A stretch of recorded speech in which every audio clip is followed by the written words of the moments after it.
Don't forget to click the subscribe button, comment down below, like this video, and click the bell icon to be notified.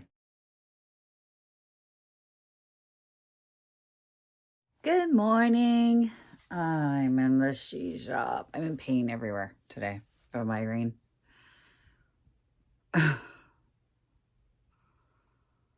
Yeah. Everything hurts. I don't know why. Like I woke up in pain just everywhere. Anyway, Hashimoto's strikes again. Or lupus, whatever they want to give me now. Anyway, my customer's sharing here. What is happening right now? Like, I started talking to you guys and everything just went all phlegmy. What is wrong with... I don't feel sick. I'm not sick. Just so you know. So, yeah, I was at Vintage Junkie all day yesterday. It was bitter cold, so they had like 10 customers come in, but every single one of them walked out with furniture, and I'm like, wow. So they had a really great day for 10 customers. I'll tell you that much when I closed out the register. But I had to learn so much yesterday that I shut down when I got home. Like, my husband had dinner ready, and I sat on the couch and stared at a wall till bedtime.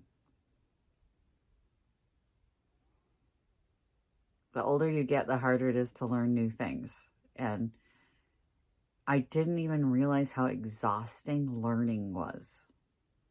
Like, exhausting.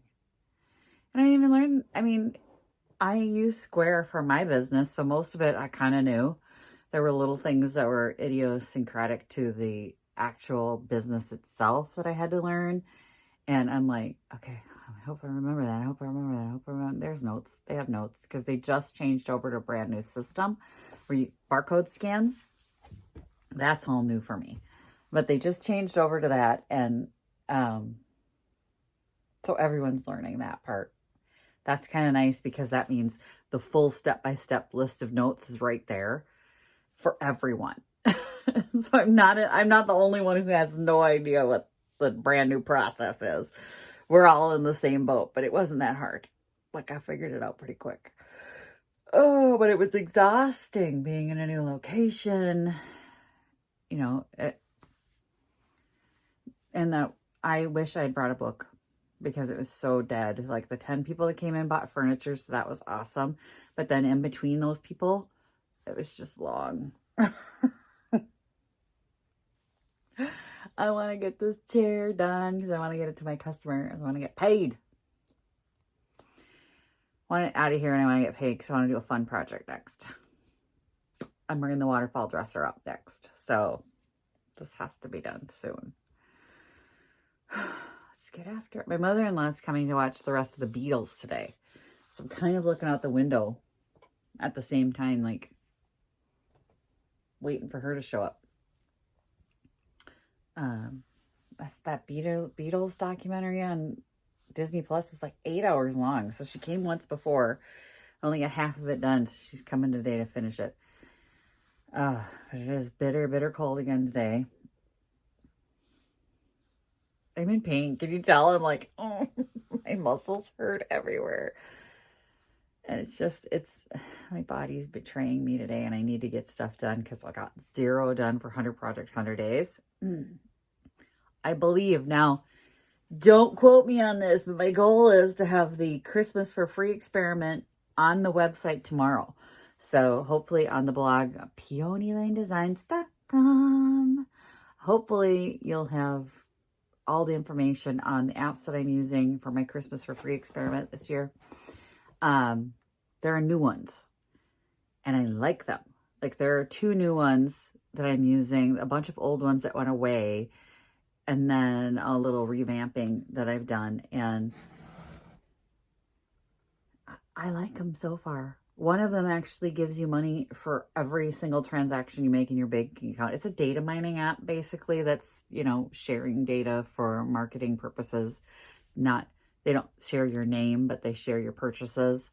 So they're like, average white girl buys, goes to Target and spends way too much money. So yay, Target, you're doing your job. But anyway, So I know that about this app, and some people might be uncomfortable with that, but my thought process is, Facebook's doing that and they're not even paying me. So this app's at least paying me. I haven't seen any increase in spam messages or things like that. And I've been using it now since the first of the year. Well, like, was it the end of December when it downloaded? I don't know. Might have been the end of December, but before I would recommend it to you guys, I use it for a while because I want to make sure that like nothing hinky happens, like something weird. So I haven't seen an increase in spam. Nobody's tried to. I have LifeLock on my accounts. Nobody's tried to break into my accounts. Nothing like that. So I think it's okay. It's just data mining, and I'm okay with it. I know I shouldn't be. There's going to be a lot of people hollering at me in the comments about you're a sheep, and I don't care. I don't care. You do you. Let me be a sheep. Bah. I'm gonna go paint my chair now. Bah. I may have lost my mind when I was painting this chair. You can't really see it, but there's like entire sections I've missed. So I'm glad I flipped it over. And I love, again, the dolly that my nephew made me. That's gonna make it so much better.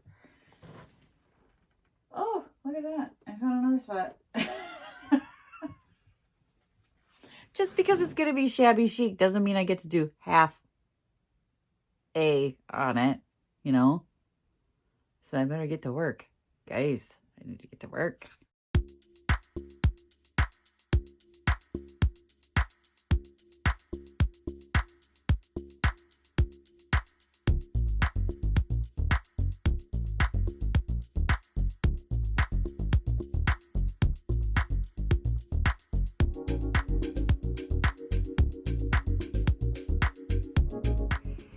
Okay, so if you guys were noticing, I used sort of a crosshatch pattern when I painted. I just swipe my hand like this back and forth. And if you're wondering why I did that, it's because I know this customer. She likes hand painted. She likes it to look like it was hand painted. So I have some customers that don't want to see brush marks, brush strokes at all. Brush strokes definitely are a dead giveaway of something being hand painted. So for the customers that don't want to see that, I roll it. So you never see any brush marks and it's completely smooth and perfect. And then for the customers that are like, yeah, I want vintage looking, I want distressed, I want it to look hand done, then I give it a little extra texture. So it's just a figure eight with your brush. I just make figure eights with my brush, and then it gives this crosshatch pattern or a little swoops here and there that make it stand out that this was painted with a brush and it was hand done. So that's the only reason I'm doing that, because it's like normally you just kind of try and get it as smooth as possible. And with this customer, she absolutely loves rustic, loves hand painted, wants it to look aged, and like, your grandmother painted it 80 years ago and now it looks like this. So I don't want it to look perfect. I do want it to be covered and then distress it back artfully because I'm still doing it. But I wanted to give it just a little bit of added texture. So I gave it the extra brush strokes. Now we just wait for it to dry and then we're going to distress her. What am I going to work on until then?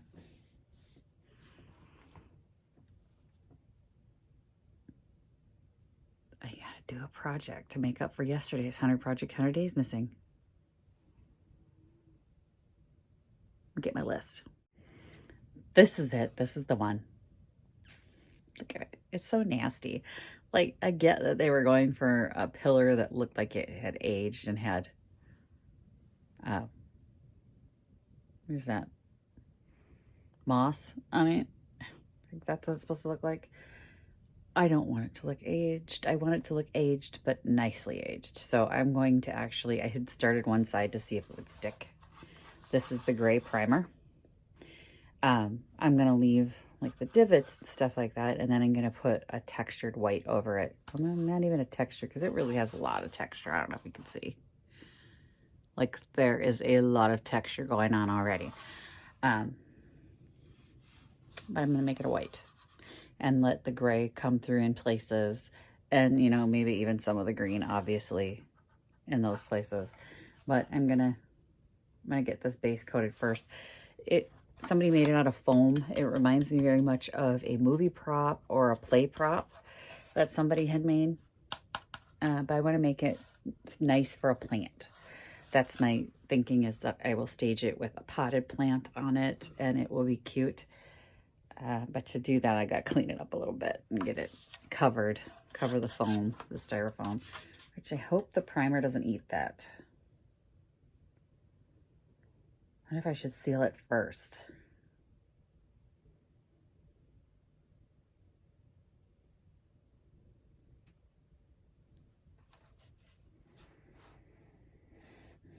Because that is a shellac-based primer.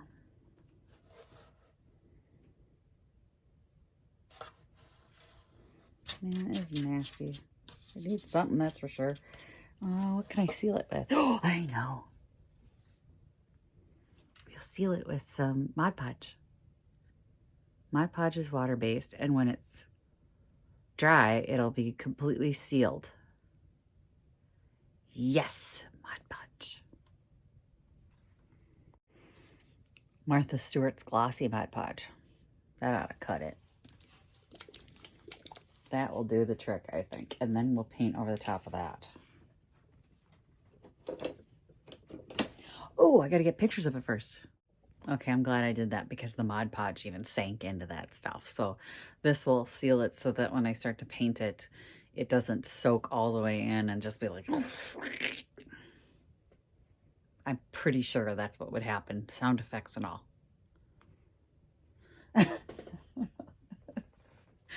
Yeah, sometimes I'm aware of the weird noises I make.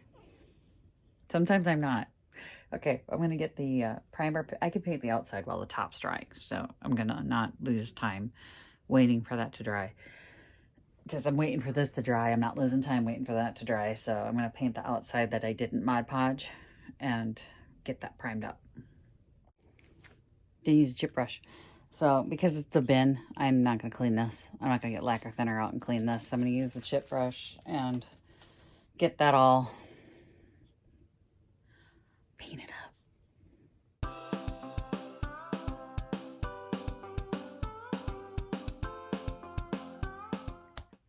Okay, so it's dark out already. I went to lunch. I got my mother-in-law pizza and I went downstairs to eat lunch with her. And then by the time we were done, like, oh my God, it's light. I'm never taking my lights out of here again. It was getting later and later. It was like 3 o'clock because we finished watching her movie. And this was still drying. This was all still drying. So you got to do what you got to do, yeah? And then next thing I knew, it was time to pick up the kid from play practice at 5:30.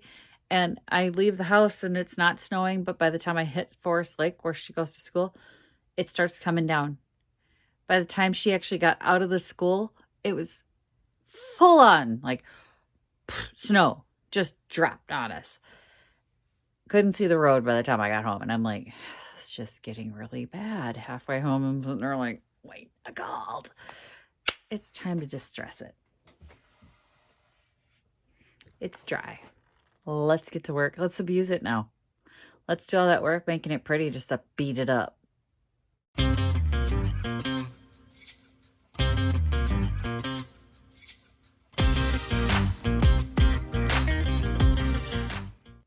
Okay, I think it's done. I even gave it a little wet sand just to see what it's going to look like, you know, clean it up a little bit. But, you know, I've distressed all the spindles, sort of the seat area.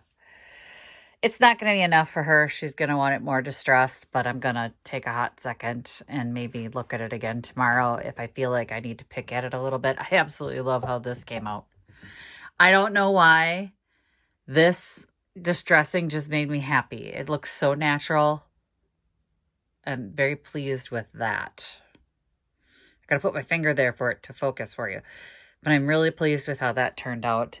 And then like the divots that I left in when you distress them, so much better to have those divots in there because the paint stays in and then you get that wonderful little missing mark. Maybe I'll hit that one too. I don't know.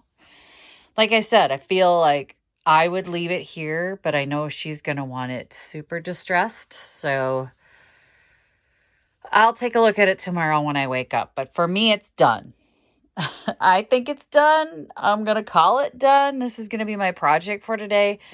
And then if I feel like I need a little more sanding, I will just pick at it as I go. I might send her a picture and then have her confirm that she wants more. Just more. Visit my blog, peonylanedesigns.com, for more tips, tricks, and inspiration. Thanks for watching, everyone. If you like this video, please give it a big thumbs up. Don't forget to subscribe and click the bell icon so you'll be notified of new videos.